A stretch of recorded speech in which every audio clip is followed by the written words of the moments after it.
just because you're built to beat the best team in your conference doesn't mean you're going to beat every team in your conference.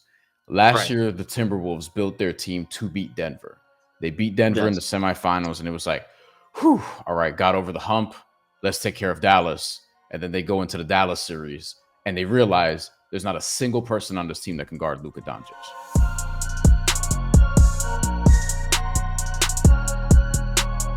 Orlando, Detroit, like they have flexibility. Atlanta has things that they're going to do because they're starting to replenish some draft capital, and they're going to have the ability to do so depending on what happens with Trae Young. Although I think Trae Young just might be better off staying there and getting the extension. But Mm-hmm. the other thing is depth, and Mm-hmm. you saw this with the Knicks last night. They finally went 9 deep Mm-hmm. because they knew, like, in order to play with the Pacers, who legitimately go 10 deep, Yeah. you have to you need depth to win. And in the modern NBA, especially because we're out of the 3 stars era, and the Yes. CBA kind of limits that. Like you saw it with Phoenix, that experiment died right there. Like it's Mm-hmm. over. The 3 star shit is done. Unless you have like a 3rd star who becomes one on a rookie contract, kind of like a like a quarterback who's on their rookie deal. Like that's the cheat code, so to speak. Like Right. Amen Thompson becoming a guy for Houston if they had 2 Right. It other has to guys be, that would it make has to be, sense. it has to be a player on a rookie contract. That's it. You have to, and OKC is going to find this too, and that's why it's interesting to me when we talk about their window being so great. And yes, their picks will allow them to continually replenish or go after the stars. But also, this is going to get really expensive. And that owner has never shown that he will spend that. If he had, they would have won championships because, as much as I'm not a Harden guy, if he'd been the third option on that team for an extended period of time, they would have won a championship. Okay, it's when you trust Harden too much in playoff games it's a mess. But like, if he had paid him the extra $3 million at that point, they've not shown that they're willing to do that. So if that's the case, once OKC has got to pay Chet, got to pay Jalen, got to pay. I mean, it's going to get really pricey. I loved their 2 moves that they made this offseason in Hartenstein and Caruso. They need to cash in now. You never know when you're getting back. That's the You other never know when thing. you're getting back. And If they so, don't win, I think they're gonna mm, have to. If they do, even so, like to stay up there, they might have to. It's like you can't just right. hoard all the draft picks for nothing. And just real quick, because I know you got to go with a few. This is the Knicks rotation yesterday. They actually went 9 Yeah. deep. Typically, it's 7, and then the eighth Well, you guy heard gets a Kenny few Smith's minutes. line. It was a good line. It's the best line Kenny's had in a long time. What's he say? What's he say? Tibbs won't play 9 in a baseball game. OG He, Anunoby. he did, but it was so funny. So Hart didn't start. He still played 34.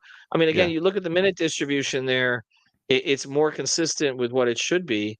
Now, the point that Tibbs backers will make, and I know Isola, I love Frank, but I know it's just like he'll go to, I mean, literally, like I think Frank loves Tibbs more than he loves his own children. I know he loves his children, because I know Frank pretty well.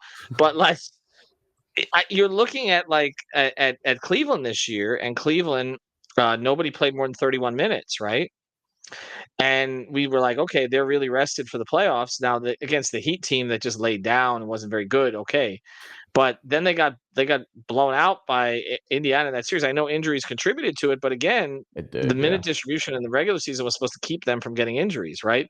So if you're a Tibbs backer here, if you say, well, playing his guys 40 plus minutes during the regular season, having 5 of the top 8 minutes guys in the league or whatever, and people want to criticize that, the people who back Tibbs would say, well, look, okay, they're still playing. Cleveland isn't. Cleveland didn't play anybody this year. Now, I think in individual games, okay, having guys who can change the tempo, change the pace, and not being hard-headed about a starting lineup that clearly does not work. I mean, the Knicks have been throwing this lineup out there with their 5 best players for like, what is it, like the last couple months, and it has not been a good lineup. I mean, it's a net rating was negative in the regular season. It's negative in the postseason. Hmm. They seem to be better when they insert somebody else, whether it's Mitch to get rebounds or whether it's Deuce. I thought McBride, honestly, Yeah. was their most important player in the second half. He had the 3 early fouls, but he changed the tempo. He was aggressive. He was really good. I hated the Shamet minutes because I just don't like him as a player. But I thought DeLon played pretty well too, Shamit was and okay. you needed. I honestly think Shamit just played because Deuce got into foul trouble. Otherwise, Probably. Tibbs might have gone 8 deep, and maybe that goes different. DeLon Wright, I've been calling for Tibbs to play him over He liked it with the campaign, Heat in short minutes. I think he's fine. He doesn't really screw up. He doesn't turn the ball over, and he and he defends. saw with the Heat last year he can make an occasional three. I've always liked Alon, but like they're look, we're looking at the way that they built, okay, Yes. and they went kind of all in on this team, but they do have some flexibility in the offseason to change it. I think what we're seeing with this Knicks team is that starting five doesn't really work. Um, it's not that they're not all good players; they are, but there's something about like just throwing all the wings at the wall. Like I get the premise. They were built to beat, and I said this, and that's why I thought they could beat Boston even before Tatum got hurt. I said it before the season, they were the biggest threat to Boston in the East. Now, it didn't look like in the regular season because they got swept by them, but they built a team of wings to defend Boston's wings. Okay. Now they're in a series against Indiana Right. where it's coming from everywhere. Okay. It's just Right. right. Yep. And so I think they've struggled with adapting that pace. The second half last night, when Towns started to be aggressive, when he started to get the ball out of the perimeter, go to the paint, make plays. They slowed the pace down. They got to the line a little bit, and they got Indiana out of sorts. And also, some of it was when Halliburton was on the bench, which I thought was a Yep. key point there. I Big run. McConnell had a really good first half, but not a good second half. I don't think this Knicks team is built to beat this Pacers team. I think this Pacers team is very unconventional. It's very difficult for teams to adapt to. We've seen the Heat struggle with it even when they had Jimmy. Um, and I give Carlisle great credit for that. Uh, and I do think that the Pacers are going to win this series, even after last night. And I think there's going to be this whole, as we've talked about here, there's going to be this whole sort of thinking episode in the NBA of okay, you build the Pacers way, and all I'm saying about that is you better be damn good at it. Like Mm-hmm. the Nemhard selection, the trade they made for Neesmith, where they basically got Neesmith for what in a first for Brogdon. It's a great trade. I don't. Kevin Pritchard's just really good at operating in that space. Just think back to it. He got Oladipo and Sabonis for Paul George when he had to trade Paul George. And people That's thought a that was too really good little. trade. People thought that was Right, too little at the time. They were like, right. Oladipo, and that's all you got. You didn't get a pick. I remember that. A couple things that you said before we get out of here that I want to touch Mhm. on. So with this rotation, look at the Pacers also. Like the Yeah, Pacers are going 10 deep every game, 10 deep yeah. legitimately. So this Mhm, play 8, trust 7 or whatever it is, like that, mhm. I don't think that really applies anymore, especially when you're playing against this team.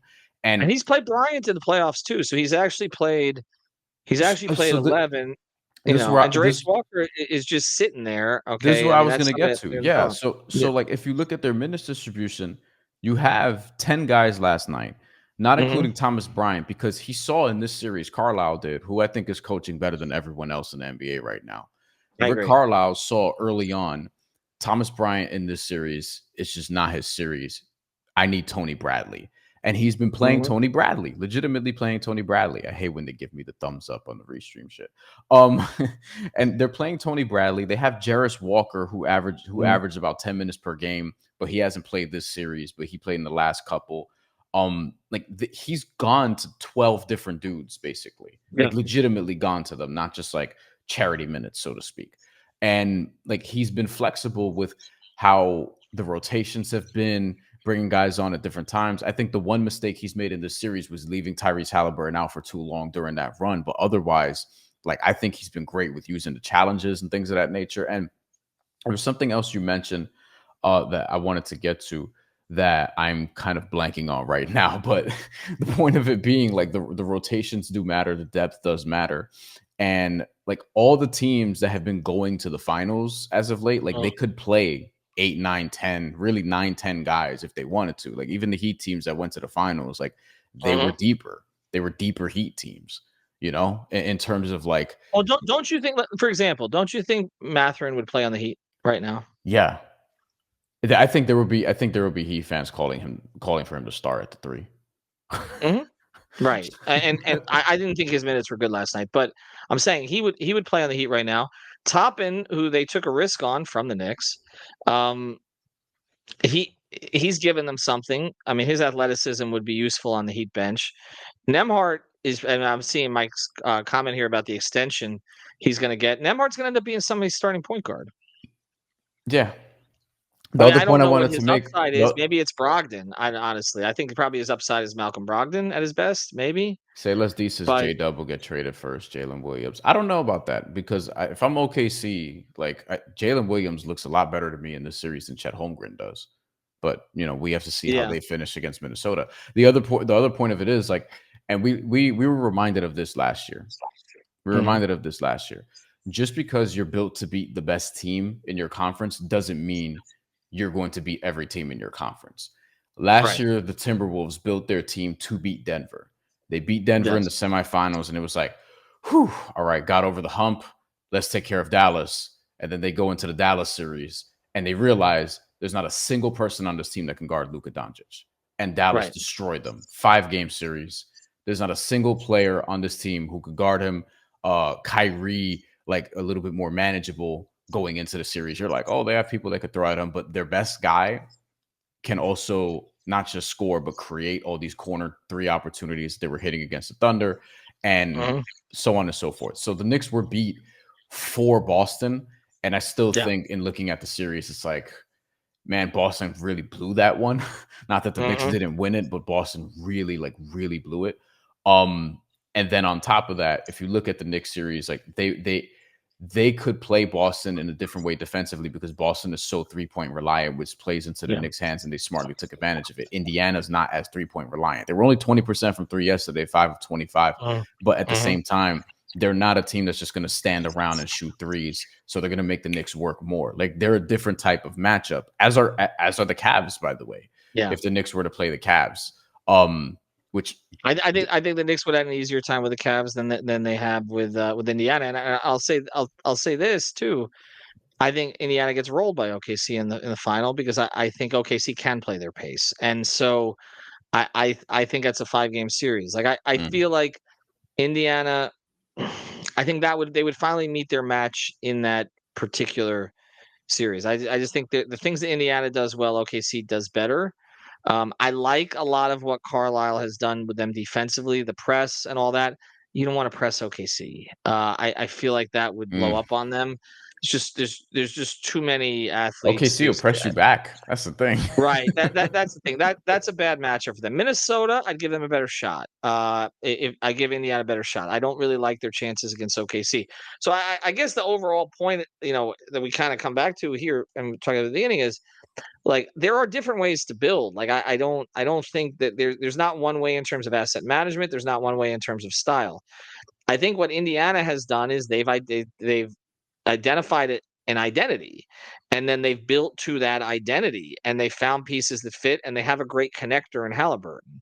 Um, Going back to the Heat have no identity right now. None. Zilch. Okay. They do Mhm. not have a defensive identity. Their defensive identity right now is let Bam effing fix it. Like that's basically what their Right. defensive identity is.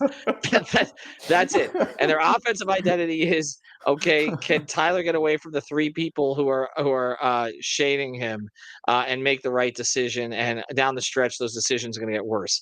That's where they're at. Okay. And so the Heat have to decide, like before they decide on a move or what are they now? Like they knew what they were with Jimmy. Okay, it Or was what do they want to be? what do they want to be? What can they be with the talent that they currently have and what they can acquire with their assets? With Jimmy, they kind of knew, like, all right, we're gonna get you to the end of the game. Jimmy's gonna come back with 6 to 8 minutes left. He's gonna slow this shit down. All right. He's gonna identify mismatches. He's gonna get to the line. For all my criticisms of Jimmy, okay, and I do not think they should have paid him, and I think Golden State's gonna regret it. I think they already are, although they're not admitting it publicly. All right. But for all my criticisms of him, the one thing that was clear was that dude knew how to finish. He did.